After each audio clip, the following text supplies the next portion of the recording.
Hello friends, आज के video में आपका स्वागत है। आज हम लेकर आए हैं statement of profit and loss. Accountancy का एक सब्जेक्ट है statement of profit and loss, यानी कि लाभ हानि खाता बनाना। लाभ हानि खाता बनाने के लिए हमारे यहाँ पर एक फॉर्मेट दिया गया है हमारे सामने। सबसे पहले सीरियल नंबर हो जाएगा, यहाँ लिख देते हैं हम सीरियल नंबर। फिर हो जाएगा एक कॉलम पर्टिकुलर का, यानी कि जो विशेष जो टिप्पणी हमें लिखनी है वो एक का हो जाएगा, और लास्ट में आ जाएगा अमाउंट का। अब लेते हैं हम सबसे पहले, फर्स्ट है रेवेन्यू फ्रॉम ऑपरेशंस, यानी कि कोई भी कंपनी में जो उसकी क्रियाएं होती है, यानी कि वस्तुओं के विक्रय से या फिर सेवाओं के विक्रय से जो राशि प्राप्त होती है, जो आय प्राप्त होती है, उसे कहते हैं रेवेन्यू फ्रॉम ऑपरेशंस। ये हो गई दो प्रकार की, एक तो हो गई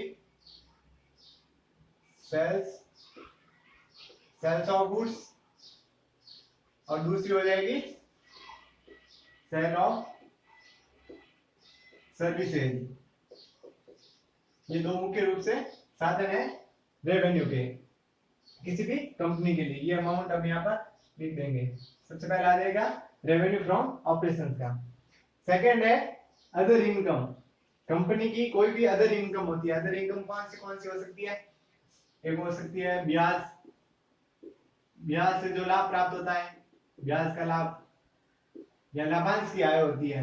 अगर कंपनी को इन्वेस्ट किया गया है कंपनी द्वारा, उस पर लाभांश मिलता है तो लाभांश से आय हो जाएगी।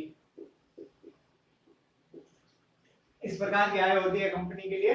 या फिर कोई कमीशन हो गया तो वो हो गया अदर इनकम में, तो ये भी आ जाएगा इसमें। अब होता है टोटल रेवेन्यू, यानी कि हमें जो फर्स्ट और जो सेकंड है इसको हमें प्लस कर देना है, ऐड कर देना है। जो दोनों का योग आएगा फर्स्ट और सेकंड का, वो हो जाएगा टोटल रेवेन्यू। ये हो गया टोटल रेवेन्यू।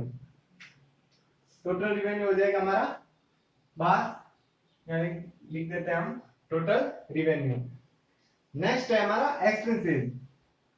एक्सपेंसेस में हमें एक लिस्ट दी गई है। सबसे पहले आता है कॉस्ट ऑफ मटेरियल कंज्यूम्ड, यानी कि कंपनी द्वारा अपने प्रोडक्शन के लिए जो माल होता है, कच्चा माल, उसका प्रयोग किया गया, वो हम देखते हैं। हमारे पास हो सकता है एक तो ओपनिंग स्टॉक दिया हुआ होगा और एक होगा क्लोजिंग स्टॉक। मान लेते हैं कंपनी के पास वर्ष के स्टार्ट में, यानी कि 1 अप्रैल जो भी कंपनी का वित्तीय वर्ष है, 1 अप्रैल को कंपनी के पास स्टॉक है 50,000 का। कितना है स्टॉक? मटेरियल है 50,000 का। उसके बाद कंपनी ने साल के करंट ईयर में 20,000 का और खरीद दिया, तो ये हो जाएगा प्लस, तो हो गया 70,000। इसमें से वर्ष के अंत का जो मटेरियल पड़ा है कंपनी के पास स्टॉक में, उसे वो लेस कर देते हैं। मान लेते हैं 30,000 है वो कंपनी के पास वर्ष के अंत में पड़ा है, तो जो 40,000 होगा वो होगा कॉस्ट ऑफ मटेरियल कंज्यूम्ड, यानी कि कंपनी द्वारा उपभोग किया गया मटेरियल। ये हो जाएगा हमारा अमाउंट आ जाएगा इसके बाद कॉस्ट ऑफ मटेरियल कंज्यूम्ड का। इसमें एक बात ध्यान रखने वाली बात है कि जो मटेरियल जैसे कि ईंधन हो गया, जैसे ये डस्ट हो गया, इस डस्ट को कंपनी ने बनाने में क्या किया? बनाते ही तो हमें दिया नहीं, इसको कहीं पर स्टोर किया होगा, तो स्टोर का जो खर्च होगा वो इसमें हमें शामिल नहीं दिखाई देगा। हमें नहीं पता कि कहाँ स्टोर किया गया, इस पर कितना खर्च हुआ। या फिर इसको बनाने में जो ईंधन है, जैसे लाइट हो गई या जो रेंट दिया गया है, अगर पट्टे पर ली गई है कंपनी की जमीन, तो उस पर जो लीज का जो होता है रेंट वो भी देती है कंपनी, तो वो सारे है जो खर्चे इसमें शामिल होते हैं। लेकिन उसको company cost of material consumed में नहीं दर्शाती, उसको अदर एक्सपेंसेस में दर्शाती है। तो ये बात ध्यान रखने वाली है। जो खर्चे हमें सामान्य रूप से इसमें नहीं दिखते हैं, प्रोडक्ट में भौतिक रूप से इन खर्चों को हम नहीं देख सकते हैं, वो खर्चे होते हैं अदर एक्सपेंसेस में दिखाए जाते हैं। ये हो गया हमारा cost of material consumed. Next आता है purchase of stock in trade. Company के पास बहुत सा ऐसा स्टॉक होता है जो कंपनी सीधे विक्रय के लिए खरीदती है, यानी कि उसका प्रयोग कंपनी अपने जो प्रोडक्शन करती है उसमें उसका प्रयोग नहीं करती उस मटेरियल का। वो होता है purchase of stock in trade, यानी कि पुनः विक्रय के लिए कंपनी ने खरीदा और उसे पुनः बेच दिया, विक्रय कर दिया, उसका सेल कर दिया, वो होता है purchase of stock in trade. ये भी एक्सपेंसेस में शामिल हो जाता है। यहाँ पर आ जाएगा इसका अमाउंट तीसरे नंबर पर है changes in inventories of finished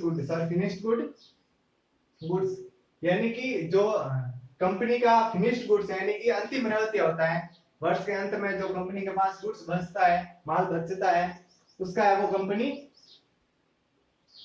क्या करती है, उसका कंपनी लेखा जोखा करती है।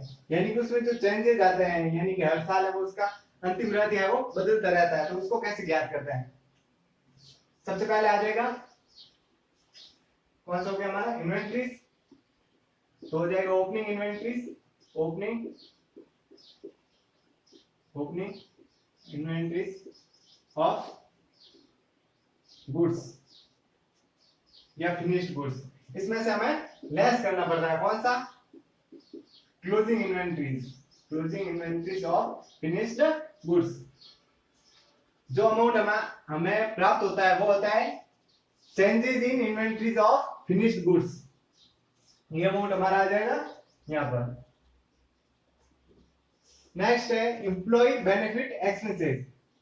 कंपनी के जो एम्प्लॉय होते हैं उनको कंपनी है वो कुछ उनके लिए बेनिफिट यानी कि उनके फायदे के लिए कुछ खर्चे करती है।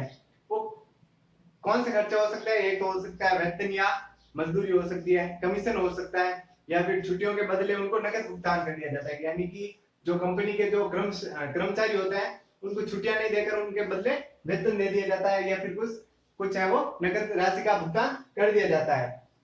या फिर हो सकता है कि इनकी चिकित्सा पर व्यय हो सकते हैं, इनकी यात्रा का व्यय है वो कंपनी द्वारा भुगतान कर लिया जाता है। या फिर हो सकता है कि जो स्टाफ के लिए वेलफेयर के लिए जो खर्चे होते हैं, एक्सपेंसेस होता है, वो भी इसमें शामिल हो जाता है। मतलब जो कंपनी के एम्प्लॉय होते हैं उनसे संबंधित जो भी खर्चे होता है, जो भी एक्सपेंसेस होता है, वो हमें किस में लिखना है, एम्प्लॉय बेनिफिट एक्सपेंसेस में। वो आ जाएगा अमाउंट यहाँ पर, अमाउंट वाले कॉलम में। नेक्स्ट हो गया फाइनेंस कॉस्ट। फाइनेंस कॉस्ट कौन सी हो सकती है कंपनी के लिए। अगर कंपनी ने कोई बैंक से ऋण लिया है तो उस ऋण का भुगतान कर दिया, तो उस पर जो ब्याज लगता है वो हो गया, ये ऋण का भुगतान हो गया, वो सारी फाइनेंस कॉस्ट आती है। ये अमाउंट हम लिख देते हैं इसके नीचे बाहर अमाउंट वाले कॉलम में। सेकंड लास्ट है हमारा depreciation and amortisation expenses. Company की कुछ होती है मूर्त संपत्तियां, उन पर कंपनी को क्या करना होता है, डेप्रिसिएशन लगाना होता है। जो फिक्स होती है संपत्तियां, जो फिक्स एसेट्स होती है, उन पर कंपनी डेप्रिसिएशन लगाती है और उनके मूल्य में वो कमी आती है, जिसे कहते हैं अमोर्टाइजेशन। वो खर्चा है वो कंपनी को यहाँ पर शो करने होता है, वो आ जाएगा अमाउंट वाले कॉलम में। अब बच्चे हमारे पास अदर एक्सपेंसेस। अदर एक्सपेंसेस कौन से होंगे, जो कॉस्ट ऑफ मटेरियल कंज्यूम्ड से लगाकर डेप्रिसिएशन तक शामिल नहीं हुए हो। कौन से है, रेंट हो गया, रेटेज हो गया, यात्रा व्यय हो गया, कंपनी के जो बिजली बिल हो गए वो हो गए, और देख सकते हैं हम